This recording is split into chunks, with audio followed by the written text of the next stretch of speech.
Hello बच्चों, स्वागत आप सभी का Shri Shyam group of education के यूट्यूब चैनल पर। मैं विकास शर्मा एक बार फिर से बीएससी सेकेंड ईयर की फिज़िक्स करवा रहा हूँ आपको। और लास्ट अपने क्लास के अंदर जो टॉपिक ख़त्म किया था वो अपना टॉपिक था कार्नोट चक्र एवं कार्नोट इंजन। ठीक है, इस टॉपिक के बारे में अपने लास्ट क्लास के अंदर पढ़ा था और दक्षता और कार्यविधि भी अपने इसकी की थी और इसके सभी भाग जो है उनको भी देखा था। आज अपने जो पढ़ेंगे, आज जो अपना टॉपिक है वो है कार्नो इंजन की उत्क्रमणीयता। कार्नो इंजन की उत्क्रमणीयता एवं कार्नो प्रमेय। तो अपने कार्नो प्रमेय पढ़ेंगे और कार्नो इंजन की उत्क्रमणीयता के बारे में भी अपने पढ़ेंगे। ठीक है, ये अपने जो टॉपिक था कार्नो इंजन, ये इससे अलग टॉपिक है, ये कंप्लीट हो चुका है आपका। कार्नो इंजन एवं कार्नो इंजन की कार्यविधि वगैरह जो अपने पढ़ी थी वो कंप्लीट हो चुकी है। ये अपना नया टॉपिक है जो अपने लिखा हुआ है ना, कार्नो इंजन की उत्क्रमणीयता एवं कार्नो प्रमेय। तो सबसे पहले अपने बात कर लेते हैं कार्नो इंजन की। तो कार्नो इंजन के अंदर आप लोग पढ़ चुके हो कि कार्नो इंजन के अंदर अपने 4 पार्ट किए थे और इसकी क्रियाविधि आपने देखी थी। तो आप लोगों ने देखा था कि कार्नो इंजन की क्रियाविधि जो है वो 4 प्रक्रमों में विभाजित थी। सबसे पहला अपना समतापी प्रसार था, फिर अपने रुद्धोष्म प्रसार किया इसका, और उसके बाद अपने समतापी संपीड़न किया, और इसके बाद में हम लोगों ने रुद्धोष्म संपीड़न किया। ठीक है, और अपना कार्नो चक्र कंप्लीट हो जाता है जब अपने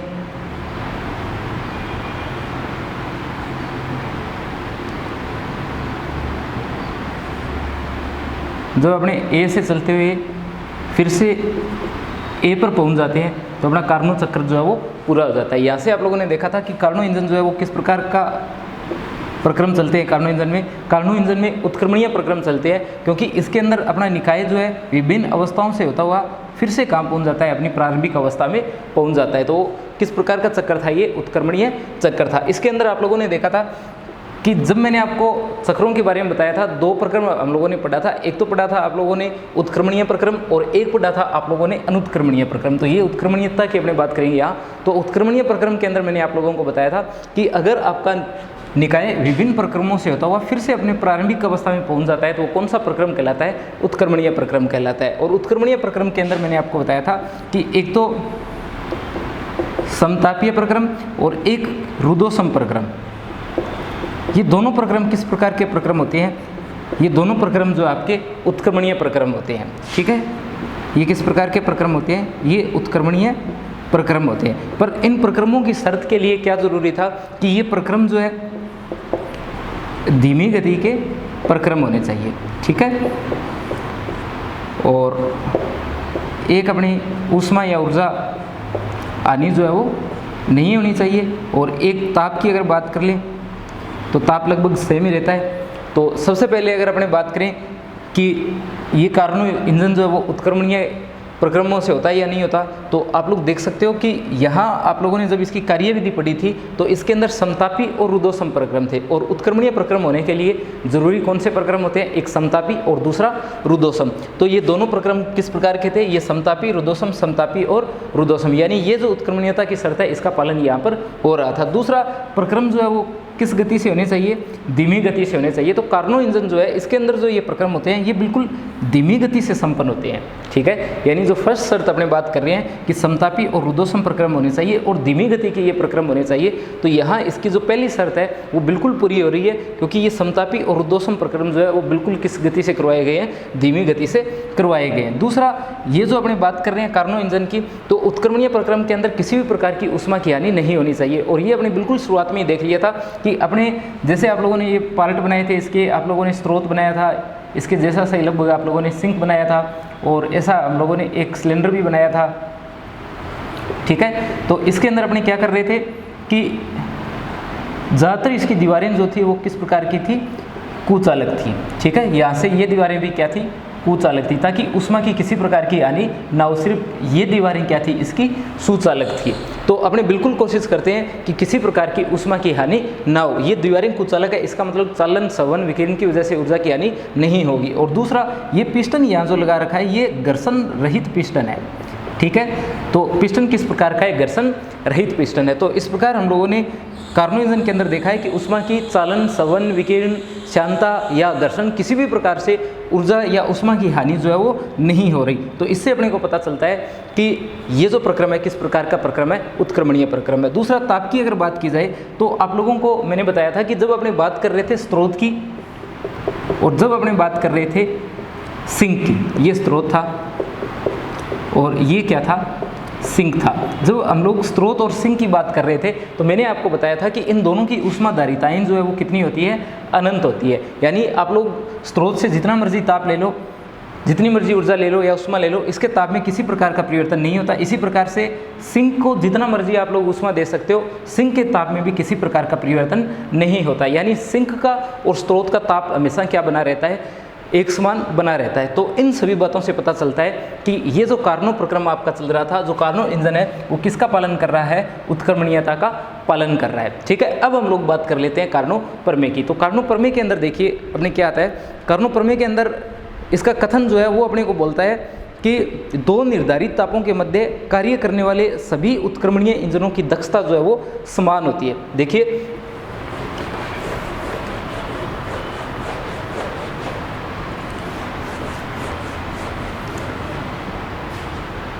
ये प्रमेय अपने को बोलती है कि दो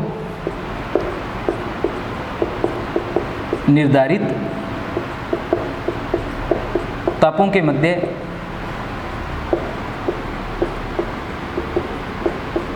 कार्य करने वाले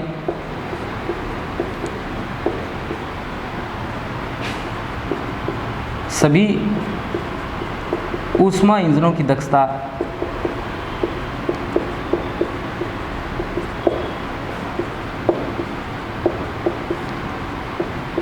समान होती है।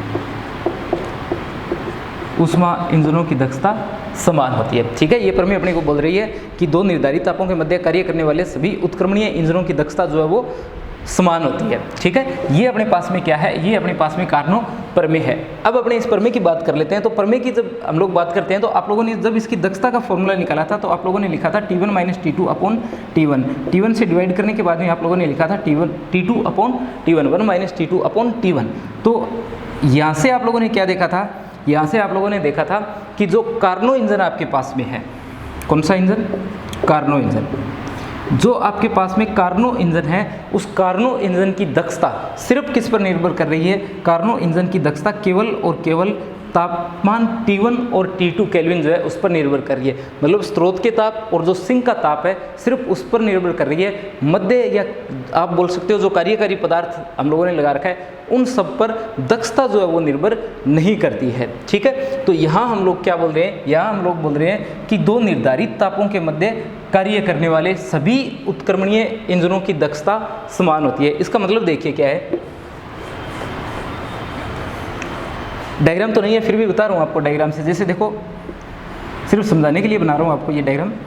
जैसे ये आपका दो निर्धारित ताप हो गए, एक तो T1 केल्विन और दूसरा T2 केल्विन, जो यहाँ पर लिखा हुआ है दो निर्धारित तापों के मध्य कार्य करने वाले। तो ताप हम लोगों ने निर्धारित कर दिया, एक तो T1 केल्विन निर्धारित कर दिया और दूसरा जो ताप है वो हम लोगों ने T2 केल्विन जो है वो निर्धारित कर दिया। दक्षता की बात की जाए तो ये आप लोगों ने देख ही लिया है कि T1 minus T2 upon T1 या फिर ये दक्षता 1 माइनस T2 अपॉन T1 के बराबर है। ठीक है, तो अपने दोनों टेम्परेचर ले लिए, एक T1 केल्विन लिया और दूसरा T2 केल्विन लिया और इनके मध्य कार्य करने वाले सभी उत्क्रमणीय इंजनों की दक्षता। अब इसके मध्य जितनी मर्जी आप लोग क्या कर दो, उत्क्रमणीय इंजन लगा दो। ठीक है, जितना मर्जी क्या कर दो आप लोग इसके अंदर उत्क्रमणीय इंजन लगा दो। ठीक है, आर का मतलब उत्क्रमणीय हो गया, ठीक है, रिवर्सिबल अपने बोल सकते हैं। तो उत्क्रमणीय इंजन जितने भी अपने इसके अंदर लगाएंगे उन सभी की दक्षता क्या होगी, समान होगी। इनका कार्यकारी पदार्थ या ये किसी भी प्रकार के हो, इनकी अंदर जो पदार्थ आप लोगों ने भरा है उसकी प्रकृति पर जो है दक्षता निर्भर नहीं कर रही, ठीक है। ये फॉर्मूला हम लोगों ने कल व्युत्पन्न किया था और ये हम लोगों ने देखा था कि कार्नो इंजन की दक्षता के अंदर सिर्फ टेम्परेचर T1 और T2 आ रहे हैं, देख सकते हो आप लोग यहाँ सिर्फ T1 और T2 जो है वो आ रहे हैं, इसके अलावा कुछ भी नहीं आ रहा। इसका मतलब ये हुआ कि अगर आप लोगों ने ये टेम्परेचर फिक्स कर दिया, ये T1 केल्विन और ये T2 केल्विन आप लोगों ने फिक्स कर दिया, अब जितने मर्जी इसके अंदर आप लोग क्या कर सकते हो, उत्क्रमणीय इंजन लगा सकते हो। सभी उत्क्रमणीय ऊष्मा इंजनों की दक्षता समान होती है, या लिखना दो निर्धारित तापों के मध्य कार्य करने वाले सभी उत्क्रमणीय ऊष्मा इंजनों की, उत्क्रमणीय जोड़ देना, उत्क्रमणीय ऊष्मा इंजनों की दक्षता जो है वो क्या होती है, समान होती है। तो इन दोनों टेम्परेचरों के मध्य आप लोग जितने मर्जी उत्क्रमणीय ऊष्मा इंजन जोड़ दो, सभी की दक्षता क्या होगी, एक समान होगी, ठीक है। पर ध्यान रखना इंजन जो है वो उत्क्रमणीय होना चाहिए, ठीक है, ऊष्मा इंजन उत्क्रमणीय होना चाहिए, उन सभी की दक्षता क्या होती है, एक समान होती है, क्योंकि टेम्परेचर हम लोगों ने सेम कर दिया और दक्षता में टेम्परेचर के अलावा कुछ आता ही नहीं है। तो जैसे ही आप लोग दक्षता निकालोगे तो कोई भी इंजन हो, टेम्परेचर समान होने की वजह से दक्षता क्या आएगी, सभी की समान आएगी, ठीक है। कार्नो प्रमेय जो है उसके दो भाग हम लोग पढ़ते हैं, ये व्यापक रूप में बोला था हम लोगों ने, अब इसके दो भागों की बात कर लेते हैं। तो देखिए इसके जो दो भाग है वो क्या क्या आप लोगों को बताते हैं। तो देखिए कार्नो इंजन का कार्नो प्रमेय, इसके दो भाग होते हैं और इसका फर्स्ट भाग अपने देखेंगे और सेकंड भाग देखेंगे। देखो सीधा सीधा याद रखने के लिए आपको बता रहा हूँ कि एक तो आप लोग याद रखना अधिकतम और एक आप लोग याद रखना समान, ठीक है। अब देखो इसका पूरा मतलब क्या है, इसका पूरा मतलब ये है कि दो निर्धारित तापों के मध्य कार्य करने वाले सभी इंजनों में से, जैसे दो निर्धारित ताप आपके पास में, एक तो आपके पास में क्या है T1 केल्विन है और एक आपके पास में क्या है T2 केल्विन है। इसके मध्य आपने क्या कर दिया, दो इंजन लगा दिए, एक तो उत्क्रमणीय लगा दिया और एक आपने क्या कर दिया, अनुत्क्रमणीय इंजन लगा दिया, ठीक है। एक आपने उत्क्रमणीय इंजन लगा दिया और एक आप लोगों ने क्या कर दिया, अनुत्क्रमणीय इंजन लगा दिया।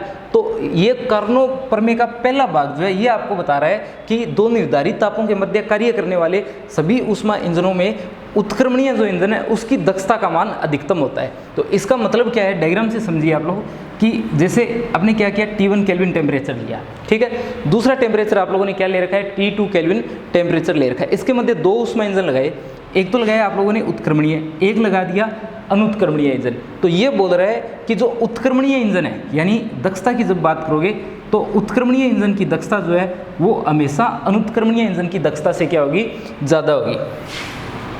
ये किसकी दक्षता है, उत्क्रमणीय की, और ये किसकी है, अनुत्क्रमणीय इंजन की दक्षता है, ठीक है। तो ये प्रमेय अपने को क्या बोलती है कि दो निर्धारित तापों के मध्य कार्य करने वाले सभी ऊष्मा इंजनों में से उत्क्रमणीय इंजन की जो दक्षता है उसका मान हमेशा क्या होता है, अधिकतम होता है। और दूसरा पार्ट अपने को मैंने आपको बताया कि आप लोगों को समान याद रखना है। इसका मतलब ये हुआ कि दो निर्धारित तापों के मध्य जब कार्य की बात की जाए, एक तो T1 केल्विन और एक T2 केल्विन, दो निर्धारित तापों के मध्य कार्य करने वाले सभी उत्क्रमणीय ऊष्मा इंजनों की दक्षता जो है वो क्या होती है, समान होती है। जो बिल्कुल शुरुआत में आपने बात की थी ये लगभग वही बात है कि दो निर्धारित तापों के मध्य कार्य करने वाले सभी ऊष्मा इंजनों में उत्क्रमणीय ऊष्मा इंजनों की दक्षता जो है वो क्या होती है, समान होती है, ठीक है। तो ये इसके दो पार्ट है। दूसरा इसके अंदर याद रखना कि कार्यकारी पदार्थ के अंदर किसी भी प्रकार का द्रव भराव उसकी प्रकृति पर इसकी दक्षता जो है वो निर्भर नहीं करती है, ठीक है। तो ये कार्नो प्रमेय के दो पार्ट हैं, एक में अधिकतम याद रख लेना और एक में समान याद रख लेना। ये बात दोनों में कॉमन है, ये बात कि कार्यकारी पदार्थ की प्रकृति पर निर्भर नहीं करेगी, सिर्फ किस पर निर्भर करेगी, जो स्रोत और सिंक का जो ताप है उस स्रोत और सिंक के ताप पर केवल दक्षता क्या करेगी, निर्भर करेगी। फिर से देखना, एक तो आप लोग ये याद रखना कि दक्षता जो है स्रोत और सिंक के ताप पर निर्भर करेगी। जो आप लोगों ने द्रव्य भर रखा है या जो आप लोगों ने कार्यकारी पदार्थ भर रहा है उस कार्यकारी पदार्थ की प्रकृति पर दक्षता निर्भर नहीं करती है। ये बात तो आपको सभी जितने प्रमेय लिखो या जितने पार्ट लिखो उसके अंदर जरूर लिखनी है कि स्रोत और सिंक के ताप पर निर्भर करेगी, कार्यकारी पदार्थ की प्रकृति पर निर्भर नहीं करेगी। अब एक अधिकतम याद रखा और एक आप लोगों ने समान याद रखा। अधिकतम की बात की जाए तो आपको सबसे पहले इनको लिखना है कि दो निर्धारित तापों के मध्य कार्य करने वाले ऊष्मा इंजन। तो ये दो निर्धारित ताप हो गए जो हम लोगों ने डायग्राम में T1 केल्विन और T2 केल्विन बना रखे हैं। ये क्या है, दो निर्धारित ताप है। ठीक है, ये बात यहाँ लिखोगे कि दो निर्धारित तापों के मध्य कार्य करने वाले, तो ये बात तो कॉमन होगी, दो निर्धारित तापों के मध्य कार्य करने वाले ऊष्मा इंजन, ये सभी क्या है, ऊष्मा इंजन। इन ऊष्मा इंजनों में से उत्क्रमणीय इंजन की दक्षता अधिकतम होती है। इसमें याद रखना सभी उत्क्रमणीय इंजनों की दक्षता समान होती है। ठीक है, फिर लिख देना चाहे कार्यकारी पदार्थ की प्रकृति किसी भी प्रकार की हो, उस पर इसकी दक्षता निर्भर नहीं करती है। ठीक है, तो ये अपने आ जाती है उत्क्रमणीयता और कारणों प्रमेय। ठीक है, देख लेना इसे। अब अपने ये जो प्रमेय आप लोगों ने लिखी है इनको अपने सिद्ध करते हैं। तो देखिए किस प्रकार से सिद्ध करते हैं अपने इसे। तो अपने इसका जो फर्स्ट पार्ट लिखा था कि उत्क्रमणीय इंजन जो है, उत्क्रमणीय इंजन जो है इसकी दक्षता जो है वो क्या होती है, अधिकतम होती है। ठीक है, तो फर्स्ट पार्ट क्या है कि दो निर्धारित तापों के मध्य कार्य करने वाले सभी ऊष्मा इंजनों में से उत्क्रमणीय इंजन की दक्षता जो है वो क्या होती है, अधिकतम होती है। चाहे कार्यकारी पदार्थ की प्रकृति किसी भी प्रकार की हो, उस प्रकृति पर यह निर्भर नहीं करेगा, सिर्फ टेम्परेचर T1 और T2 केल्विन पर निर्भर करेगा। तो अपने क्या सिद्ध कर रहे हैं, अपने सिद्ध कर रहे हैं कि जो उत्क्रमणीय इंजन होता है उसकी दक्षता क्या होती है, अधिकतम होती है। ठीक है, कल्पना करते हैं अपने कि अपने पास में दो टेम्परेचर है, एक तो ये T1 केल्विन और एक टेम्परेचर आपके पास में है T2 केल्विन। ठीक है, तो एक तो टेम्परेचर है T1 केल्विन और दूसरा टेम्परेचर आपके पास में है T2 केल्विन। इसके अंदर देखिए यहाँ मान लिया आपने क्या कर दिया, एक उत्क्रमणीय इंजन लगा दिया है और इस साइड आप लोगों ने क्या कर दिया है, एक अनुत्क्रमणीय इंजन लगा दिया है।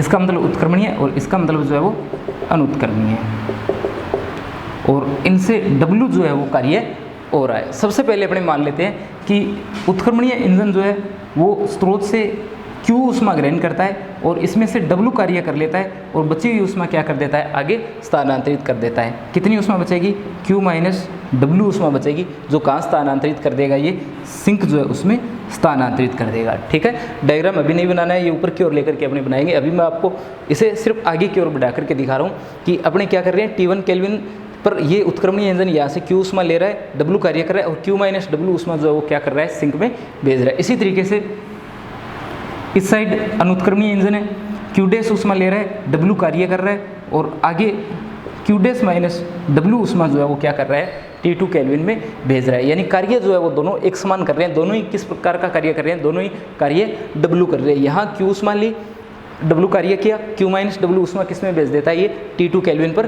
भेज देता है। इसी तरीके से Q डैश ऊष्मा लेता है, Q डैश माइनस W आगे भेज देता है और W यहाँ पर क्या किया जाता है, इसके द्वारा कार्य किया जाता है। देखिए अपने किस प्रकार से लिखेंगे। अपने सबसे पहले बोलेंगे कि ये सारी बातें लिख देना कि माना हमारे पास में स्रोत का ताप T1 केल्विन है, सिंक का जो तापमान है वो T2 केल्विन है और जो उत्क्रमणीय इंजन है जिसको अपने R से दर्शाया गया है, ये T1 केल्विन ताप पर स्रोत से Q ऊष्मा लेता है और W कार्य करने के बाद में Q माइनस W ऊष्मा जो है वो T2 केल्विन पर स्थानांतरित कर देता है। इसलिए इस ऊष्मा इंजन की दक्षता ईटा R equal W upon Q। दक्षता का फॉर्मूला आपने क्या लिखते हैं, किया गया कार्य बटे काम में ली गई ऊष्मा, तो W अपॉन Q, W कार्य किए और Q ऊष्मा जो है इसने स्रोत से क्या किए, लिए। इसी तरीके से आप लोग क्या लिखोगे, दूसरी साइड इसके लिए लिखोगे कि एक अनुत्क्रमणीय इंजन I है जो क्या करता है, T1 केल्विन ताप पर स्रोत से Q डैश ऊष्मा लेता है और W कार्य करता है, उत्क्रमणीय इंजन के समान कार्य W करता है तथा Q डैश माइनस W ऊष्मा जो है वो क्या कर देता है, आगे स्थानांतरित कर देता है। ठीक है, तो देखिए अनुत्क्रमणीय इंजन की दक्षता का फॉर्मूला क्या आएगा, ये आएगा ईटा I equal W upon Q dash. ठीक है, देखो आप लोगों को पता है कि मैंने कारणों पर मैं आपको पीछे बताइए, उसके अंदर मैंने साफ साफ आपको बताया कि इन दोनों इंजनों में से उत्क्रमणीय जो इंजन है इसकी दक्षता क्या होती है, हमेशा ज़्यादा होती है। ठीक है, ये बात मैंने आपको साफ साफ बता दी है कि दो निर्धारित तापों के मध्य कार्य करने वाले उत्क्रमणीय इंजन की दक्षता जो है वो क्या होती है, ज़्यादा होती है। किसकी तुलना में, अनुत्क्रमणीय इंजन की तुलना में। अपने मान लेते हैं कि कारणों पर में जो है वो क्या है, गलत है। आपने क्या मान लिया कि कार्नो प्रमेय का कथन जो है वो गलत है। अगर कार्नो प्रमेय का कथन जो है वो गलत होगा तो इसका मतलब क्या होगा, इसका मतलब होगा कि एन ये ईटा आई बड़ा होगा किससे, ईटा आर से। ये अपने क्या माना है, ये यह माना है कि कार्नो प्रमेय का कथन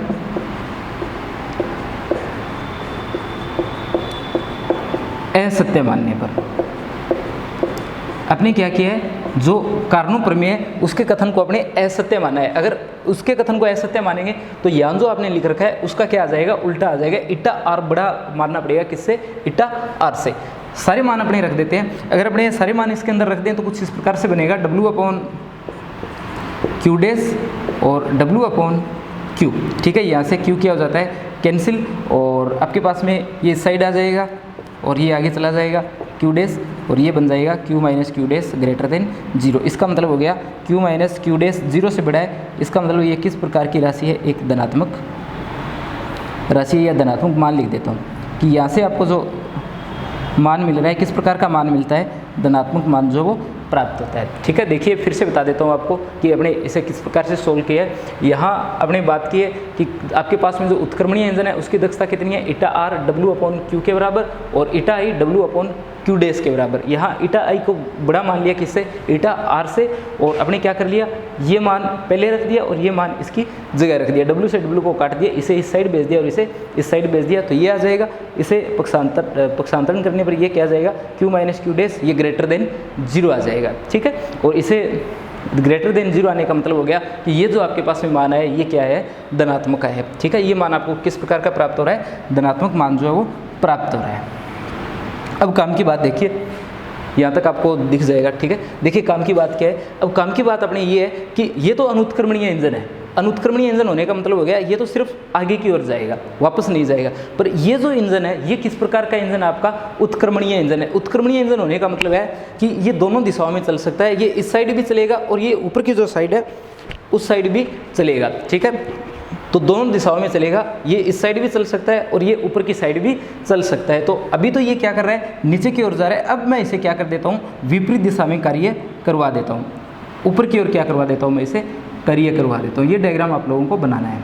ठीक है, कि उत्क्रमणीय इंजन है और अब ये क्या कर रहा है, ऊपर की ओर गति कर रहा है, यानी ये उत्क्रमणीय इंजन किस दिशा में चल रहा है, विपरीत दिशा में चल रहा है। अब देखिए आपको सामने एक मशीन दिखाई दे रही है। ये मशीन जो है किस प्रकार से कार्य कर रही है कि यहाँ से ऊष्मा ली जाती है, W कार्य किया जाता है, सिंक को ऊष्मा दी जाती है, फिर यहाँ से ये ऊष्मा जो है इस इंजन के द्वारा अवशोषित की जाती है, W कार्य को काम में लिया जाता है और Q ऊष्मा जो है वो आगे स्थानांतरित की जाती है। तो ये एक मशीन की तरह क्या कर रहा है, कार्य कर रहा है। अब देखिए आप लोग सिंक को देखिए, सिंक के अंदर ये ऊष्मा क्या की जा रही है, ली जा रही है सिंक से। ठीक है, और इतनी ऊष्मा जो है वो सिंक को क्या की जा रही है, फिर से दी जा रही है। देखना Q माइनस W ऊष्मा सिंक से ग्रहण की जा रही है, और आगे लिख देता हूँ, पूरा लिखता हूँ, सिंक से ग्रहण की जाती है या सिंक से ली जाती है या सिंक द्वारा दी जाती है। ठीक है, मतलब इसका ये है कि ये ऊष्मा जो है इस इंजन के द्वारा अवशोषित की जाती है। कितनी ऊष्मा, Q माइनस W, और Q डैश माइनस W ऊष्मा, Q डैश माइनस W ऊष्मा सिंक को दी जाती है, सिंक को दी जाती है। आई बात समझ में, यानी Q माइनस W ऊष्मा सिंक से ली जाती है और Q डैश माइनस W ऊष्मा जो है वो सिंक को दी जाती है। तो सिंक से कितनी ऊष्मा ली जाएगी, यानी सिंक से प्राप्त की गई नेट ऊष्मा, सिंक से प्राप्त की गई नेट ऊष्मा, यानी नेट ऊष्मा सिंक अपने को कितनी प्रदान कर रहा है, ये देखने के लिए आपको क्या करना पड़ेगा, इस ऊष्मा में से इस ऊष्मा को आपको क्या करना पड़ेगा, घटाना पड़ेगा। यानी आपको लिखना पड़ेगा Q माइनस W माइनस का Q डैश और प्लस का W। देखिए माइनस और माइनस प्लस का हो जाएगा क्योंकि घटा रहे हैं अपने, ये जो टर्म है इसे इसमें से घटा रहे हैं, यानी Q माइनस W में से इसे क्या कर रहे हैं, घटा रहे हैं, यहाँ माइनस आ जाएगा और यहाँ प्लस आ जाएगा। तो ये W यहाँ से क्या हो जाएगा, निरस्त, और आपके पास में क्या बचेगा, आपके पास में बचेगा Q माइनस Q डैश, क्या बचेगा Q माइनस क्यू डैश। ये ऊष्मा जो है सिंक के द्वारा नेट ऊष्मा दी जा रही है। और यहाँ आप लोग देख सकते हो कि Q माइनस क्यू डैश किस प्रकार की राशि है, धनात्मक राशि है। तो ये Q माइनस क्यू डैश भी किस प्रकार की राशि प्राप्त होगी आपको, धनात्मक राशि जो है वो प्राप्त होगी। अब देखिए इसका मतलब क्या हो गया, इसका मतलब ये हो गया कि अगर मैं इसे एक कंप्लीट मशीन मानता हूँ, इसे एक कंप्लीट मशीन मानूँ या एक निकाय मानूँ, तो इस निकाय को एक बार अगर अपने शुरू करवा दें तो बिना किसी बाह्य कार्य के ये निकाय हमेशा क्या करता रहेगा, चलता रहेगा और हमेशा ये निम्न ताप से उच्च ताप की ओर ऊष्मा का क्या करता रहेगा, स्थानांतरण करता रहेगा। फिर से समझना, अगर मैं इस पूरे को एक मशीन मान लेता हूँ, ठीक है, तो ये मशीन क्या कर रही है, निम्न ताप से उच्च ताप की ओर ऊष्मा का क्या कर रही है, स्थानांतरण कर रही है बिना बाहर से कार्य के। कार्य जो है इसी इंजन के द्वारा किया जा रहा है जो इन दोनों के मध्य कार्य कर रहा है। अपने बाहर से एक्स्ट्रा किसी भी कार्य की जरूरत जो है वो नहीं पड़ेगी। यानी ये अगर निकाय माने तो बाहर जो इसका परिवेश बचा है उस परिवेश से अपने को बिल्कुल भी कार्य नहीं करना पड़ेगा। बिना परिवेश से कार्य को प्राप्त किए ये मशीन हमेशा क्या कर सकती है, ये मशीन हमेशा T2 केल्विन से T1 केल्विन पर ऊष्मा का क्या कर सकती है, स्थानांतरण कर सकती है। और ये मैंने आप लोगों को पहले बता दिया था कि स्रोत जो है इसका ताप हमेशा क्या होता है, स्रोत का ताप हमेशा सिंक के ताप से ज़्यादा होता है। यानी सिंक का ताप क्या होता है, कम होता है और इसका ताप क्या होता है, ज़्यादा होता है। तो यहाँ पर अगर इस निकाय को देखा जाए तो इस निकाय में क्या हो रहा है, बिना बाहर से कार्य किए, अपने बाहर से इस निकाय को छोड़ दें तो बिल्कुल बाहर से अपने कोई भी कार्य नहीं कर रहे हैं, फिर भी क्या हो रहा है, ये जो निकाय बना हुआ है ये अपने कार्य को ही काम में लेकर के, इसी कार्य को काम में लेकर के ये कम ताप से उच्च ताप की ओर क्या कर रहा है, ऊष्मा का स्थानांतरण कर रहा है। यानी ये एक ऐसी मशीन बन गई जो बिना किसी बाह्य कार्य या बिना किसी बाह्य सहायता के निम्न ताप से या कम ताप से अधिक ताप की ओर ऊष्मा का क्या कर रहा है, स्थानांतरण कर रहा है। परंतु ऐसा क्या है, असंभव है। ठीक है, हम लोग जानते हैं कि बिना बाहर से कार्य किए अपने कम ताप से उस ताप की ओर ऊष्मा का स्थानांतरण जो है वो नहीं कर सकते हैं। यह ऊष्मागतिकी के जो नियम है उनके क्या है, विपरीत है। ठीक है, तो ये बात क्या है, ऊष्मागतिकी के जो हम लोगों ने नियम पढ़े हैं उन नियमों के क्या है, ये विपरीत है। और प्रकृति के जो सामान्य नियम है उसके भी ये विपरीत है। आपको पता है कम ताप से अधिक ताप की ओर ऊष्मा जो है स्थानांतरित कभी नहीं होती। जनरल लाइफ में भी आप लोग देख सकते हो कि ऊष्मा हमेशा अधिक ताप से कम ताप की ओर जाती है, न कि यहाँ से इस ओर जाती है। परंतु इस मशीन में क्या हो रहा है, बिना किसी बाह्य कार्य के कम ताप से अधिक ताप की ओर ऊष्मा जा रही है। इसका मतलब ये जो इतना काम हम लोगों ने किया है ये सब क्या है, गलत है। ये क्यों गलत है, क्योंकि यहाँ आप लोगों ने क्या माना था, यहाँ आप लोगों ने माना था कि कार्नो जो प्रमेय है वो क्या है, असत्य है। यानी अगर आप लोग कार्नो प्रमेय को असत्य मानते हो तो आपके पास में एक ऐसा रिजल्ट आता है जिसके बारे में आप पहले से जानते हो कि ये रिजल्ट जो है वो क्या है, गलत है। यानी कम ताप से अधिक ताप की ओर ऊष्मा का स्थानांतरण होना क्या है, गलत है। ये क्यों गलत है, क्योंकि आप लोगों ने क्या माना है, कार्नो प्रमेय के कथन को असत्य माना है। तो इसका मतलब क्या हुआ कि ये जो आप लोगों ने पढ़ा है ये क्या है, बिल्कुल सत्य है। यानी आप लोगों ने जो पढ़ा है कि दो निर्धारित तापों के मध्य कार्य करने वाले सभी ऊष्मा इंजनों में से उत्क्रमणीय इंजन की दक्षता हमेशा क्या होती है, अधिकतम होती है, चाहे कार्यकारी पदार्थ की प्रकृति किसी भी प्रकार की हो। तो ये बात यहाँ पर बिल्कुल लागू होती है। इस प्रकार आप देख सकते हो कि उत्क्रमणीय इंजन की दक्षता जो हमेशा क्या होती है, ज़्यादा होती है। देखिए जो 1.5 नंबर का क्वेश्चन आता है ना आपके, उसके अंदर आप लोगों को कार्नो जो प्रमेय है उनके पार्टों के बारे में पूछा जा सकता है और इसे सिद्ध करना आप लोगों को दिया जा सकता है 3 अंक के अंदर। तो इस बात का हमेशा ध्यान रखना कि 1.5 नंबर का प्रश्न जो वो कार्नो प्रमेय से पूछा जा सकता है, इंपॉर्टेंट रहती है कार्नो प्रमेय। आगे देखिए, जो दूसरा पार्ट हम लोगों ने इसका पढ़ा था, तो दूसरे पार्ट के अंदर आप लोगों ने क्या पढ़ा था, दूसरे पार्ट के अंदर आप लोगों ने पढ़ा था कि दो समान तापों के मध्य या दो निर्धारित तापों के मध्य कार्य करने वाले सभी उत्क्रमणीय इंजनों की दक्षता क्या होती है, समान होती है। दो निर्धारित ताप अपने ले लेते हैं और इनके मध्य जितने भी उत्क्रमणीय इंजन जो कार्य कर रहे हैं उन सभी उत्क्रमणीय इंजनों की दक्षता क्या होती है, समान होती है। जैसे ये दो उत्क्रमणीय इंजन लिए, इनकी दक्षता क्या होती है, समान होती है। अगर आप लोग क्या करो, अगर आप लोग ऐसा मान लो कि इनकी दक्षता जो है वो क्या होती है, असमान होती है, मतलब समान नहीं होती। यानी जो कार्नो प्रमेय आपको बोल रही है, अगर आप लोग उसके विपरीत बात मानते हो कि ये जो इंजन है इनकी दक्षता समान नहीं है, और आप लोग जब इसे सोल्व करते हो तो आपको बिल्कुल इसी प्रकार का रिजल्ट प्राप्त हो जाएगा जो आप लोगों ने यहाँ रिजल्ट प्राप्त किया है, बिना किसी बाह्य कार्य के निम्न ताप से उच्च ताप की ओर ऊष्मा स्थानांतरित हो जाएगी, जो कि ऊष्मा गतिकी के जो नियम है उन सब के विपरीत है। ठीक है, यहाँ एक बात ध्यान रखना, ये मत सोच लेना कि ये ऊष्मा इंजन कार्य तो ले रहा है ना, यहाँ से कार्य ले रहा है, ये यहाँ वाला जो कार्य है ये इसी का एक निकाय है, यानी ये इसी मशीन का एक पार्ट है। इंजन आर और आई जो है इसी, ये रेफ्रिजरेटर की तरह कार्य कर रहा है। ठीक है, तो ये इसी मशीन का एक पार्ट है। बाहर से जो कार्य हो रहा है ना, यानी मैंने ये आपको बताया था कि इस निकाय, यदि इसे आप लोग एक निकाय मान लो, तो इस निकाय को बाहर से इस इतने पार्ट को छोड़ करके बाहर वाला जो पार्ट है उसका कोई भी कार्य ये बिना लिए निम्न ताप से उस ताप